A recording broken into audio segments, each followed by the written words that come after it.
Você já parou para pensar na importância que as árvores têm para uma cidade? Elas enfeitam os espaços, dão sombra e são responsáveis pelo controle de temperatura. Por isso, o cidadão que decide cortar ou retirar uma árvore sem autorização pode ser penalizado. As árvores contribuem especialmente para a manutenção do clima. Diminuem os ruídos, produzem sombras, há alimentos, dão abrigo aos animais, entre muitos outros benefícios.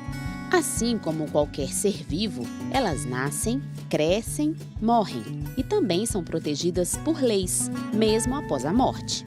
Esse tronco seco é de um jacarandá, também conhecido como craviúna, e já teve 7 metros de altura, ultrapassando o telhado da casa do professor Daniel. Depois de um aterramento no quintal, a planta simplesmente morreu.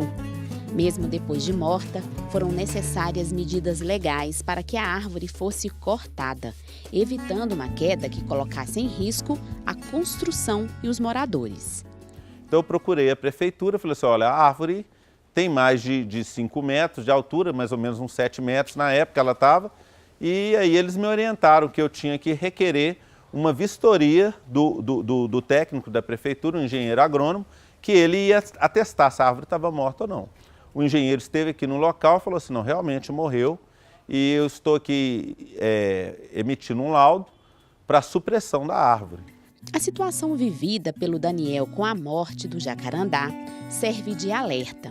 Ainda que plantadas em terrenos particulares, as árvores fazem parte do conjunto ambiental da cidade. Até para esclarecimento das pessoas, toda árvore que está na cidade, ela faz parte do patrimônio do município. Então, todo indivíduo arbóreo, ela é como se fosse, é um bem da cidade. A poda e o corte de árvores em ambiente público exigem autorização e execução do município. A poda simples em propriedade particular não exige autorização. No entanto, se o proprietário for fazer um corte drástico ou a retirada da árvore, é necessário pedir liberação municipal. Em Belo Horizonte, a solicitação para corte em ambiente particular deve ser feita pessoalmente à prefeitura. Em área pública, basta fazer um pedido pelo telefone 156. Se descumprir as regras, o cidadão pode responder por crime contra o patrimônio público e contra o meio ambiente. Quando denunciado, o cidadão é apreendido pela Polícia de Meio Ambiente e depois deve se apresentar ao Juizado Especial Criminal, onde vai ser submetido a uma audiência para aplicação da medida cabível. Nessa audiência, o promotor vai analisar o processo, ver se realmente existem os requisitos, né, do tipo penal, que é do artigo 49 da Lei do Meio Ambiente, que é danificar uma árvore, cortar, maltratar alguma árvore. E se ele fizer jus, se a pessoa for primária de bons antecedentes, vai fazer uma proposta para ele de uma transação penal, de ou prestar um serviço à comunidade, ou às vezes frequentar algum grupo, alguma coisa até própria para a questão do meio ambiente mesmo, para reeducação ambiental, ou mesmo pagamento de algum valor para uma entidade, alguma coisa assim. O cidadão deve ficar atento ao porte e à espécie da planta. Se for uma madeira de lei, por exemplo, a situação é ainda mais complexa. Mas em relação a qualquer espécie, se houver desobediência da lei, além de cumprir a medida penal, a pessoa responde administrativamente, sendo obrigada a fazer também uma compensação de plantio. A gente faz uma análise do porte, do tamanho da árvore que foi suprimida e determina o plantio de tantas árvores de acordo com as deliberações. Existe uma deliberação normativa do COMAN que determina isso.